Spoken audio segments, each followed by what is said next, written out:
सत्ता शराब, INDI alliance का मौसम खराब, तभी इधर उधर भाग रहे हैं आली जनाब। भारत के राष्ट्रपति के रंग को लेकर मखौल उड़ाना, भारत की राष्ट्रपति को राष्ट्रपत्नी कहना, क्या चल रहा है? आपको जनता वोट नहीं देगी? आज हम टीवी देख रहे हैं तो बहुत सारे विषय आपके सामने हैं। इंडी अलायंस, जिसको माननीय प्रधानमंत्री जी ने बहुत ही उचित शब्दों में घमंडिया अलायंस कहा है। घमंडिया अलायंस के मार्च, घमंडिया अलायंस के प्रोटेस्ट देखने को मिल रहे हैं। जहां तक घमंडिया अलायंस का सवाल है, जहां तक इंडी अलायंस का सवाल है, उनको जोड़ने वाला जो फेविकॉल है वो दो है। एक है शराब और दूसरा है अपमान। किस प्रकार से सनातन का अपमान करना, किस प्रकार से भारत के सभ्यता का अपमान करना, किस प्रकार से बड़ों का अनादर करना। आज दोनों विषय हिंदुस्तान की राजनीति और हिंदुस्तान के मीडिया की खबर की धुरी बनी हुई है। शराब धुरी बनी हुई है। एक भाग रहा है, शराब में घोटाला करके कोई नेता भाग रहा है, और दूसरी ओर कुछ ऐसा नेता हैं, कुछ ऐसे भी लोग हैं जिन्होंने भारत के वाइस प्रेसिडेंट के साथ जिस प्रकार का मखौल उड़ाया है और उसके बाद मार्च पास्ट कर रहे हैं, उसके विषय में भी उनका पर्दाफाश करना है। आप सभी जानते हैं और यह विदित है कि 2 नवंबर को शराब घोटाले को लेकर, एक्साइज पॉलिसी के स्कैम को लेकर अरविंद केजरीवाल को सेंट्रल एजेंसीज ने, ईडी ने, एनफोर्समेंट डायरेक्टरेट ने समन किया था कि अरविंद जी आइए, हम बैठेंगे आमने सामने, आपसे सवाल जवाब करेंगे। और ये जो करोड़ों का घोटाला हुआ है, और जहां तक करोड़ों का घोटाला हुआ है, ये कोई भारतीय जनता पार्टी के नाते हम नहीं कह रहे हैं, गिनती अभी तक चल रही है। 2 घोटाले हमने देखे हैं हाल फिलहाल में। मैंने क्यों कहा कि इंडी अलायंस को जोड़ने वाला फेविकॉल शराब है। शराब का पैसा अलमारी दर अलमारी 3 दिसंबर को मतगणना चल रही थी और नोट की गिनती भी चल रही थी। 350 करोड़ से अधिक की नोट की गिनती हुई थी और वो शराब का पैसा था। कांग्रेस के एक सांसद धीरज साहू जी के घर से निकला था। वहां तो गिनती सीमित हुई कि 350 से अधिक करोड़ रुपए उसके अंदर है। और जहां तक केजरीवाल जी के शराब का हिसाब किताब है, अभी तक गिनती चल रही है। सुप्रीम कोर्ट ने मनीष सिसोदिया के बेल के समय, रिजेक्ट करने के समय बड़े स्पष्ट शब्दों में कहा था कि there is an established money trail. Money trail है और एस्टैब्लिश्ड है, ये देश के सर्वोत्तम न्यायालय ने कहा।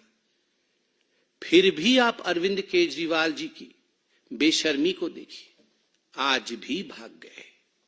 2 नवंबर को भागे थे, आज भी भाग गए। 2 नवंबर को जब उन्हें बुलाया गया था तो एक चिट्ठी अरविंद केजरीवाल जी ने लिखा था। वो चिट्ठी आप सबने देखा भी। ये चिट्ठी अरविंद केजरीवाल जी ने लिखा था। अरविंद केजरीवाल जी ने उस चिट्ठी में बड़े स्पष्ट रूप से लिखा था, 5वें नंबर पॉइंट पे मैं वो पढ़ना चाहूंगा। As the Chief Minister of the State of NCT of Delhi, I have governance and official commitments for which my presence is required, particularly in view of the Diwali festivities coming up in the second week of November 2023. उनका कहना था, उनका मानना था कि चूंकि मैं एक पद पर हूं, मैं एक मुख्यमंत्री हूं, मेरी कुछ जिम्मेदारी है, मुझे वो जिम्मेदारी निभानी है और इस कारण से दिल्ली में रहना मेरे लिए अनिवार्य है। साथ में एक और पॉइंट भी लिखा था और मैं वो पॉइंट पढ़ूंगा नहीं, लंबा पॉइंट है, मगर उन्होंने कहा था कि मिजोरम, मध्य प्रदेश, छत्तीसगढ़, राजस्थान और तेलंगाना में चुनाव चल रहे हैं और मैं स्टार प्रचारक हूं, तो मुझे तुरंत जाके वहां पर आम आदमी पार्टी को जिताना है।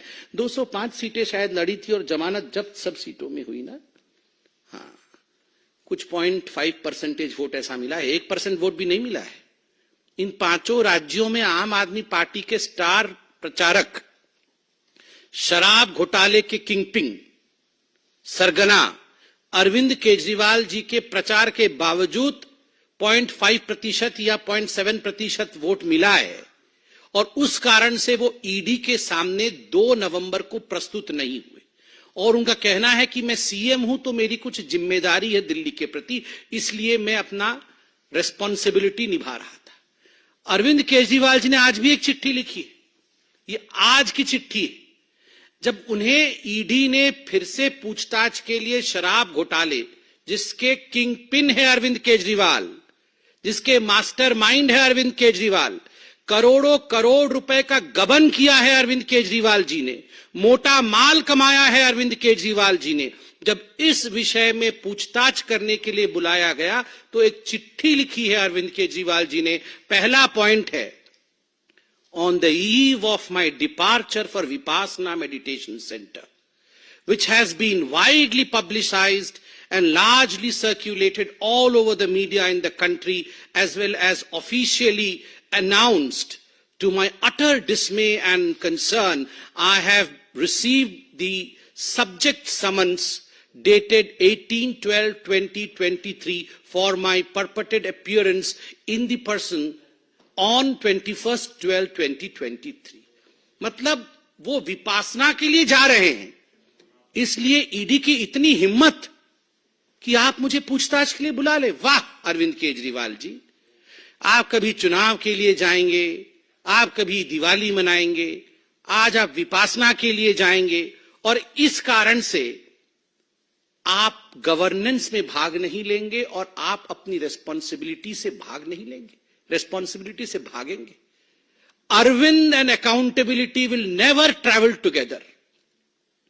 ए for Arvind, A for accountability.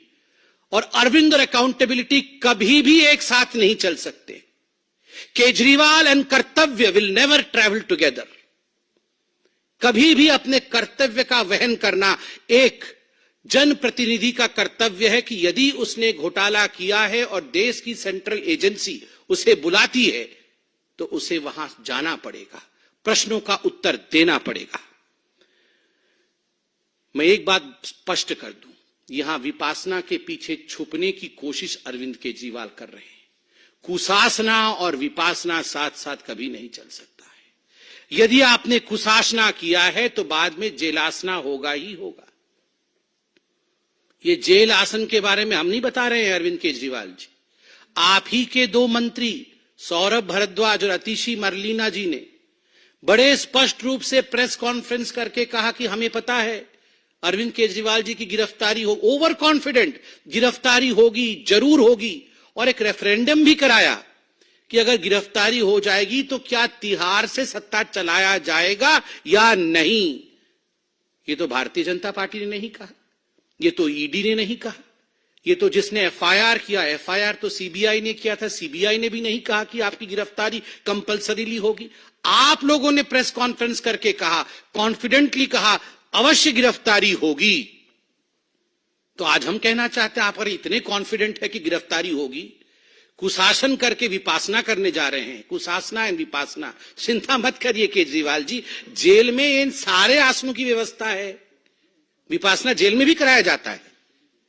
भ्रष्ट मानसिकता दूर हो, क्रिमिनल माइंडसेट समाप्त हो, इसके लिए जेल में भारत के प्रबंधन है विपासना करने का। चूंकि आप कॉन्फिडेंट है कि आप जेल जाएंगे तो वहां भी विपासना कर सकते हैं, इसमें कोई कोताही नहीं बरती जाएगी। मैं बताता हूं क्यों वो ईडी के सामने नहीं जा रहे हैं।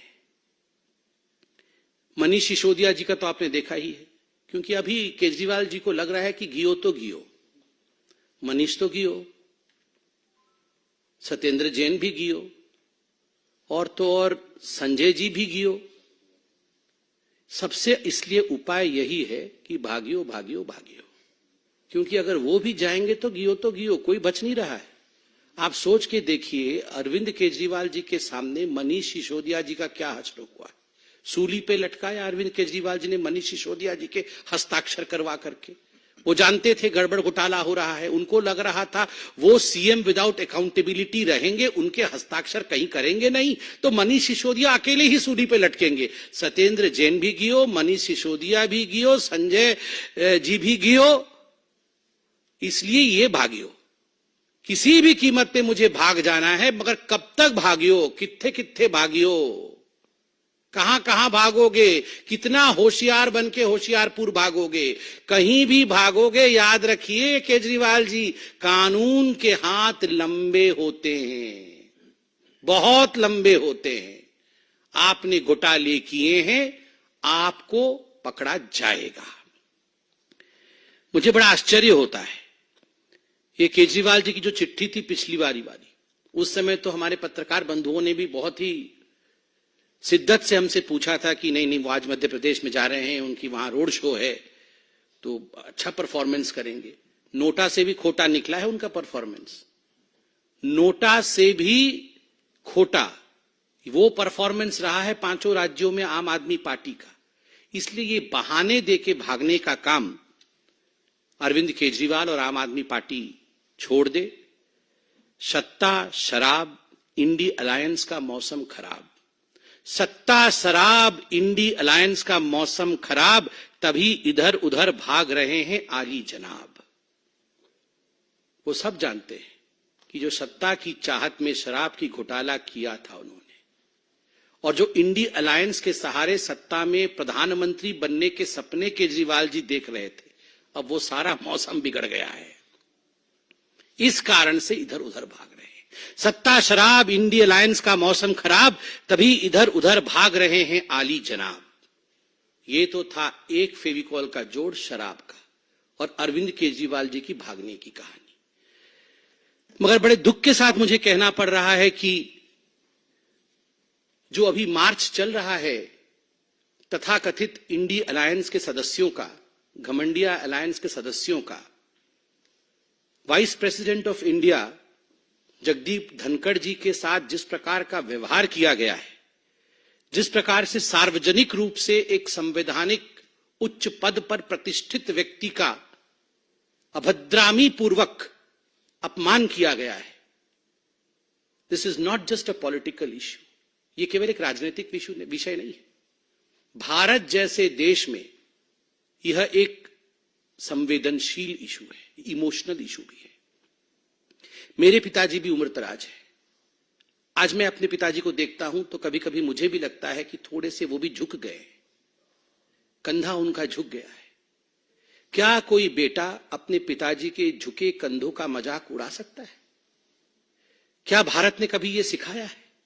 आप सब अपने गिरेबान में झांक के अपने माता पिता को देखिए, किसी के पिता 60 साल के हैं, किसी के पिता 70 साल के हैं। हो सकता है रीढ़ की हड्डी थोड़ी झुक गई हो सकता है कंधे थोड़े झुक गए हो सकता है वो थोड़े बीमार हो, मगर क्या हम अपने माता पिता का मजाक बना सकते हैं? संसद की उन सीढ़ियों पर, वो मंदिर की सीढ़ियां हैं, वो हिंदुस्तान की सभ्यता की सीढ़ियां हैं, उन सीढ़ियों में उकेरा गया है हिंदुस्तान की कहानी। उन सीढ़ियों पर कोई आम व्यक्ति नहीं, उन सीढ़ियों पर जनता द्वारा चुने गए संवैधानिक पदों पर बैठे हुए सांसदों द्वारा जब वाइस प्रेसिडेंट ऑफ इंडिया के साथ, भारत के उपराष्ट्रपति के साथ बॉडी शेमिंग किया जाता है, तो याद रखिए ये केवल वाइस प्रेसिडेंट ऑफ इंडिया, उपराष्ट्रपति भारत की बॉडी शेमिंग नहीं हो रही है, उन तमाम बुजुर्गों की बॉडी शेमिंग हो रही है जो हम अपने घरों में देखते हैं। और एक बात मैं स्पष्ट रूप से बता दूं और कान खोल के सुन ले, जाटों के कंधों का मखौल उड़ाना मना है। हिम्मत किसकी है जो जाटों के कंधों का मखौल उड़ाए? ये फौलाद के कंधे हैं जाटों के। जब जब मां भारती की आवश्यकता रही है, जब जब मां भारती की सुरक्षा की आवश्यकता रही है, हमारे जाट भाइयों ने फौलाद के कंधों के साथ सीना तान करके हिंदुस्तान के लिए वो खड़े रहे हैं। इसलिए आगाह करते हैं, जाटों के कंधों का मजाक कोई ना उड़ाए। ये कंधे मां भारती के कंधे हैं और जाटों की रीढ़ की हड्डी कभी झुक नहीं सकती। ये वो रीढ़ की हड्डी है जो हम सबको एक करके खड़ा करती है। इसलिए जाटों की रीढ़ की हड्डी झुक गई है, इसकी मिमिक्री करने की कोशिश करना यह अपमानजनक है, आपत्तिजनक है, दुखद है। यह राष्ट्रीय शौर्य के साथ खिलवाड़ है। किसको छोड़ा है इस कांग्रेस पार्टी ने? किसको छोड़ा है इन इंडी अलायंस वालों ने? कितने उच्च विचार की साधारण परिवार से, आदिवासी परिवार से हमें प्रेसिडेंट ऑफ इंडिया मिली है, भारत की राष्ट्रपति। भारत के राष्ट्रपति के रंग को लेकर मखौल उड़ाना, भारत की राष्ट्रपति को राष्ट्रपत्नी कहना, क्या चल रहा है? आपको जनता वोट नहीं देगी, आपको जनता हराएगी, आप अपना फ्रस्ट्रेशन राष्ट्रपति और उपराष्ट्रपति पर निकालेंगे, इस प्रकार की भाषा का प्रयोग करेंगे। मैं आज पूछना चाहता हूं भूपेंद्र हुड्डा जी से हरियाणा में, मैं आज पूछना चाहता हूं रणदीप सिंह सुरजेवाला जी से, खड़े होकर कहिए, खड़े होकर कहिए आप, क्या जाटों के कंधे झुक सकते हैं? जो लोग जाटों के कंधों का मजाक बनाएंगे, क्या उन्हें बख्शना चाहिए? डेमोक्रेटिक रूप से क्या उन्हें बख्शना चाहिए, या हमें लोकतांत्रिक रूप से इन लोगों को जवाब देना चाहिए जिन लोगों ने एक समुदाय विशेष के साथ मजाक बनाया है? यह प्रश्न बहुत गंभीर है। ममता बनर्जी जी ने भी, कल मैं उनकी बाइट को देख रहा था, उन्होंने भी कहा Rahul Gandhi is the one who is responsible. Rahul Gandhi जिस प्रकार से उन्होंने व्यवहार किया है, केवल रिकॉर्डिंग नहीं की है, वो केवल एक म्यूट स्पेक्टेटर और केवल फोन पे रिकॉर्ड कर रहे थे, ऐसा नहीं है।